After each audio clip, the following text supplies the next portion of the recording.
Ninjago has an extremely diverse fan base and a very large one at that, and I think the good thing about that is that it brings a lot of different opinions to the table. But like always, some opinions get more popular and some of them certainly don't, and that is the entire concept of hot takes. And my channel, I have done a lot of these videos where I take your hot takes and I talk about them in my videos, because I think they're really fun, I love these more community based videos, and I think you guys certainly enjoy them too. And like always, this is me taking your comments from the previous one and talking about your hot takes in this one. And if you agree with them, let me know. If you disagree with them, let me know. And if you have a hot take of your own, definitely leave it in the comments below. Because I love reading through these. I read through every single hot take. I've just picked out the ones I think are the most interesting. But let me not waste any more of your time, and let's talk about some hot takes. The first one is coming from Revenge of the Black Lagoon. Hello my friend, and your hot take is there should be more filler in Ninjago, maybe shorts that take place in between seasons. I never minded the filler in earlier seasons because they allowed us to connect with the ninja beyond major events,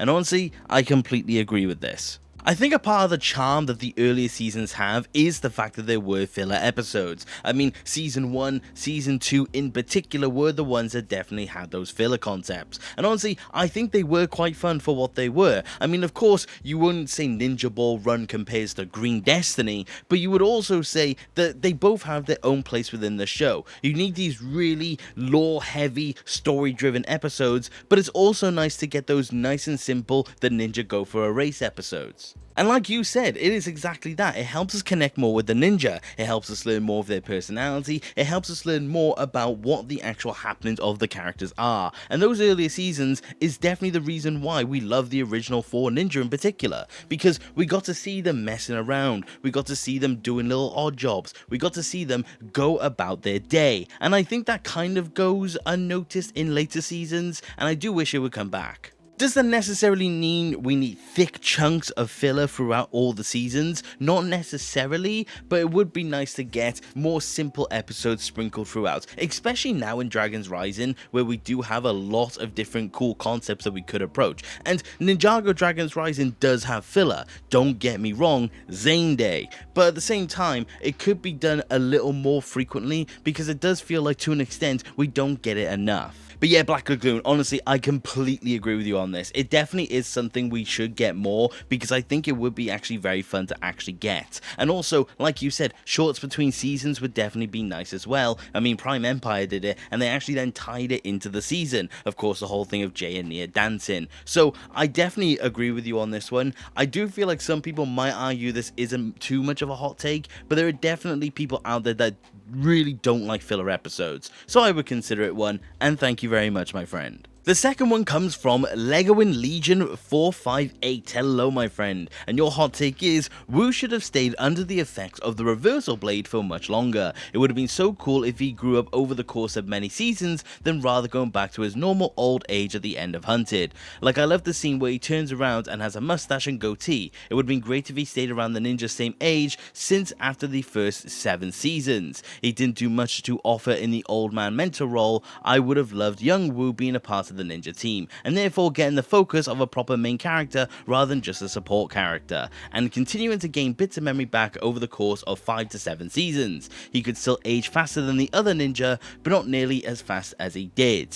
And I understand where you're coming from, and it's a cool concept, but I definitely will disagree with this one. The thing about the Wu regaining his memory arc is that it's very interesting in an isolated bubble. I think it's something that the Oni trilogy had to do specifically, or more specifically, Season 9 in of itself, because Season 10, you have got wise Wu almost back, you see him help Faith, you see him do different things that a master would. So I feel like you would have to restructure a lot of the different aspects of Ninjago to actually have this work. And honestly, this feels like something I should have in my What If series at this point.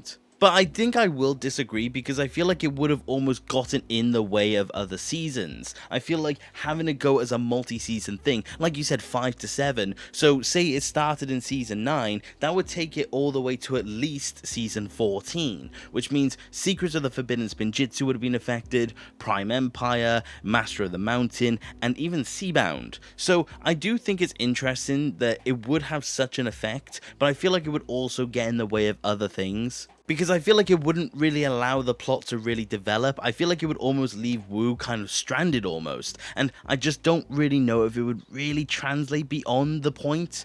But I understand, I really do, but I feel like it would just get too much in the way of the rest of the show. But like you said, it doesn't take away from the fact that it would lead to cool scenes if Wu does just gradually get his memory back. I mean, this feels almost like what we might end up even seeing with Jay in Dragon's Rising. But at the same time, I just think in the case of Wu, and more specifically where it is in the timeline, I just feel like it would have just gone in the way of too many things. It feels like it could work in Dragon's Rising, where there's almost like an overarching story, but in the case of a season by season basis, like season 9, 10, 11, 12, 13, etc., I just don't really think it would translate all that well. But it's a fun idea, and it would definitely make for an interesting what if. But I would be curious to know how someone would be able to structure this kind of storyline across all the different seasons. Like, would you be able to have Wu contextualize getting his memory back or getting older within Prime Empire? I think that is an honestly really interesting question, and I would love to know if you would like to expand on it, because I'd be very interested to actually hear about it. But other than that, I unfortunately do still disagree, but it is a very interesting concept, and it's definitely gotten my brain going, so thank you very much, Lego and Legion. The third one I want to talk about today is from Reaching for the Sky, and I featured you in the last one, but you, as you have said yourself, have turned up with something even more controversial, and I think it's very interesting. So hello my friend, and your hot take is, I think Sora has the best written true potential, while Cole has the worst. You said that Ninjago has always been about family, so it always felt wrong to me that Cole only unlocked his true potential after gaining Lou's acceptance, and it gives the impression that only with parental approval that he could move forward. In comparison, Sora unlocks her true potential by rejecting her parents and their expectations, and showing that she has to be at her own value, both as herself and with the family she has chosen. Wow. Now, I actually recommend that you go and look at this original comment, because between Reaching for the Sky and another commenter by the name of Calico Marker, they actually have a very interesting discussion about it. And honestly, I would recommend going to see it just for that. But I'm going to go at it from my own perspective, because their conversation is really interesting, and I almost don't want to be part of that because it feels like it's almost above my pay grade. But I will say, you are correct in the fact that Cole and Sora in particular definitely have exact opposite true potential situations, and they are honestly kind of different situations, but at the same time they do almost have the same fundamental aspect. It is a very sharp difference, and it does feel like it's one of those ones where you would either have completely like Cole's or completely like Sora's, because it is a case of Sora rejects her parents, whereas Cole is almost accepted by his parents. So it is an interesting one where you do acknowledge that there is a very interesting difference, and I do honestly kind of agree with you. Cole's true potential was always a little bit weird to me, because it felt like the other three ninja had a very different aspect when it came to their own true potential. Kai was overcoming his arrogance, Zane was overcoming his true identity, and Jay was overcoming the feeling of love. And I do think it's interesting that all three of them are very much a core aspect of them. It's a defining identity part of them, whereas Cole's was basically a case of being scared about his father knowing who he truly was, and it feels a bit too different from the other three in my opinion. And yeah, Sora's is very similar in a lot of different ways, but Sora's is a very interesting reaction, because Sora was gonna get her true potential regardless, because she accepted who she was despite of her parents, whereas Cole's implies that if his father never truly accepted who he was, then Cole would never have achieved his true potential, which means Cole would never be the elemental master of Earth, dependent on a factor that is external to himself. I do think that is the part that's very near to me, because ultimately speaking, every single ninja had a part of themselves that was holding them back.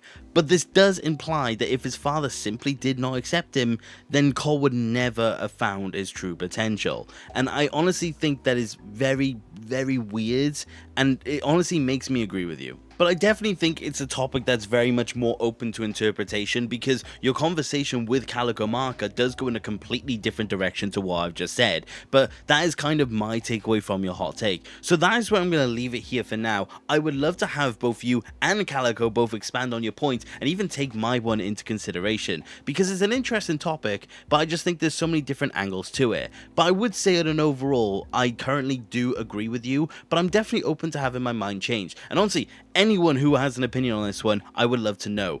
because I do think it's very interesting, because personally speaking, I never even considered Sora's and Cole's true potentials in these kind of contexts, but that's why I love these videos. The fourth one comes from Real Yoshi 64. Hello my friend, and you said your hot take is that Cole should have been a ghost for longer than he was. Right now I'm fine with him being human, but it was definitely unique to have another non-human member of the team, and I'm sure they could have written around him being immune to pretty much everything. Say the way he became a ghost means he still has some physicality, like how he could focus and then touch objects. I don't know exactly how they could have made him human again, but that could have been a way to bring Yang back in Dragon's Rising. Also, I'm not sure how Day the Departed would have been affected either. I understand your point, but I fully disagree with this. I understand your point of it would have been interesting for Cole to have been a ghost for longer, because in the grand scheme of things, we actually never really got him as a ghost for all too long. I mean, he was only technically a ghost for one full season, which was Skybound, and even then, he wasn't even in half of it. Which is funny to me, because Cole is quite iconic for being a ghost, when in reality, he was only a ghost for like 10, 11 episodes overall when it comes to the show, when in reality, this show, which has about 300 episodes, it's honestly just kind of a drop in the bucket. But Cole is remembered for being a ghost, even though he was barely one for a while. But I do understand what you're saying, but then you said bring Yang back in Dragon's Rising, which implies that he would have been a ghost throughout the entirety of the Wild Brain era, which I fully disagree with. I just personally think it's not really something we could have had after the point of the movie, because the whole thing about the movie is then that they wanted to introduce the movie fans into the show, and then taking Cole from this music-loving, very chilled-out guy to a ghost would have been very interesting to actually have had. So I don't think they could have gone as far as Dragon's Rising having Ghost Cole. You could maybe make an argument to have him for Season 7 as a ghost, but I really don't agree with the idea that he should have been a ghost for too much longer. It was a cool concept, don't get me wrong. I do think it was a very interesting one to have actually had throughout the course of the show, but I will say at the same time, I just don't really think it's something that should have stuck around, because if we're getting further and further away from possession, it almost just becomes more and more tiresome. Because if you're in, say, the island, where they need to go to an island, you have that whole water scene, what would they have done for Cole in that instance? And I do think that is where a concept simply would just get in the way of the rest of the show. Similar in vein to the one earlier about Wu slowly regaining his memories. It's just having a consequence go so far long term, I just think would have been almost a detractor. Because you say about having more non-human members, but I do think Zane being a ninjoid isn't exactly a problem. Also, he was a ninjoid the whole time, which is very different. So I'm going to be honest, I have to disagree, but I do see where you're coming from, because it would have given Cole something more unique, but at the same time, it just feels like it again would have gone in the way. But thank you very much, Real Yoshi. I really do like the comment. And that brings us to the final hot take for the day, and more specifically, hot takes. In the previous video, I referenced a very long list of hot takes that I saw and I really enjoyed, and that was from the Bricklord, who reposted it on the previous video. So hello my friend, and you have 10 hot takes. So let's speedrun it. Your first one is, I think Season 3 is a top 3 season, and Season 7 is also fantastic. I will say, I do understand where you're coming from. I wouldn't put Season 3 in a top 3 season, but I do really like Season 3. I also really like Season 7. So I agree with you on this one.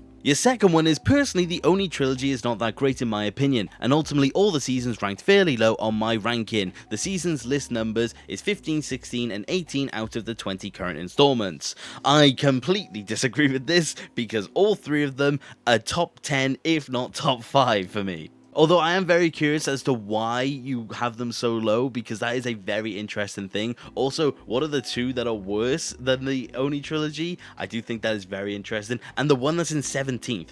Honestly, just post your whole tier list at this point. I want to see that. But I have to say, I firmly disagree, because I'm #1 Oni trilogy lover, and I think the trilogy is near enough perfect. If you want a video of me basically glazing the Oni trilogy, let me know. Your third one is, I think Garmadon was a better master than Wu most of the time. Not that I dislike Wu, but in Season 3, 4, and 5, Garmadon definitely imparted more wisdom.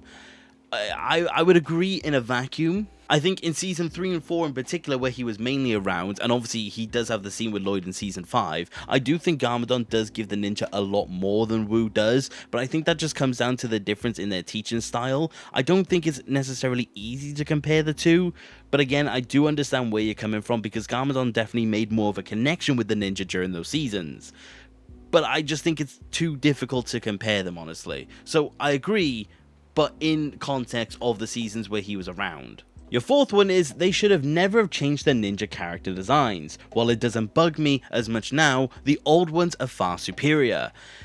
I will disagree. I think a design was honestly quite good, and I do think they did give us some very good designs anyways, so I'm not exactly mad at the fact that they changed them. It's not that I don't like the old designs, I do prefer aspects of the old designs in a lot of different ways, but I do think just saying it as a binary black and white, this one's better than the other one, is honestly very difficult, because I think the best example is honestly kind of Jay, where I prefer the hair on new Jay, but I prefer the eyebrow slit on old Jay, but I prefer the freckles on new Jay. It's a very interesting concept, so I don't think it's that black and white, but I do understand where you're coming from, but I have to disagree. Your fifth one is that you think season 13 is very overrated. I personally only have it ranked 13 out of 20, and again, I very adamantly disagree. I absolutely love season 13. I think it's one of the best seasons in the Wild Brain era. I think it's a very good one for all the characters that actually get the time on screen, and I particularly do love Cole. I would love to know why you don't really like it,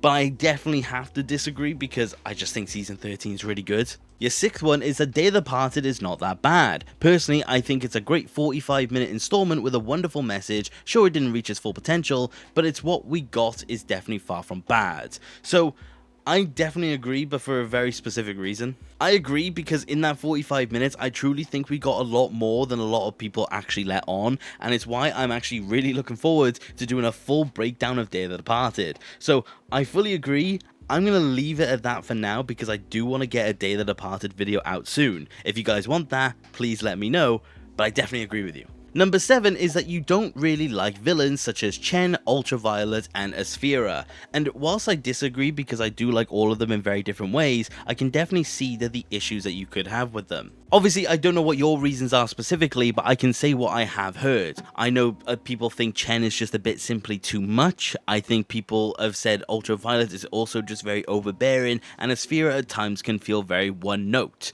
So I definitely understand where you're coming from in terms of you're not really liking them, but I would like to hear your opinion on them specifically.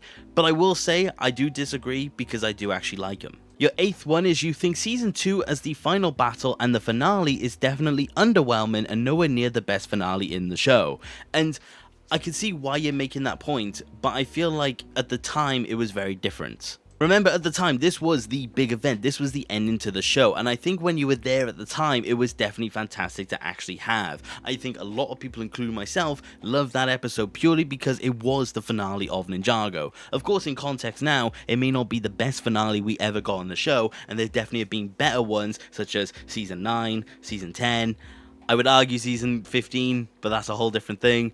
But I see what you mean in a modern context, but for the time, it was definitely fantastic, so I agree but disagree. Your 9th one is you think the Season 2 filler episodes are actually really enjoyable. I like how it sends the ninja on different random adventures while also setting up storylines for future seasons. And we talked about this earlier with filler, so again, I definitely do agree with you because I do feel like they were very nice to actually have, and I do think it gives us a very nice context and gives us a lot about the ninja. So I agree with this one. And the last one is you like the Harumi returned and crystallized. Even though she was one of the better parts of the Oni trilogy, which is not my favourite, it was nice to have Harumi in a season that was not attached to the Oni trilogy. And I feel like this is a very interesting one, and honestly one that I don't know if I want to say my opinion on. I still haven't released my part 2 Harumi analysis because I've just been putting it off because I wanted to rewrite it. But I will say, just for reference, I can understand the appeal of Harumi being uncrystallized, and I do kind of like what she does, but at the same time, it does almost assassinate her character in the Oni trilogy, but I feel like that's almost maybe why you like it, because you don't like the Oni trilogy. So, I understand why you agree with it, or why you believe this, but I definitely have to disagree with it. But thank you very much, Bricklord, for all of them. Sorry if it feels a little rushed, it's just they were a lot of hot takes, and this is officially the most hot takes I've ever had in a video. But I really did like these ones, and I referenced it in a video before, so I wanted to get them in there. So thank you very much, Bricklord. But those are the hot takes I wanted to talk about today. Like I said at the start of the video, let me know which ones you agree with, let me know which ones you disagree with, and if you have one for yourself, I would definitely love to hear it, because I love these videos, and I think you guys do as well, because they're definitely one of the more interesting ones that cause the most discussion. But that is about it for today, you guys. Thank you very much for watching, and I hope you enjoyed the video. And like I said, if you do have any more hot takes, please leave them in the comment section below. But take care, guys. Okay, bye!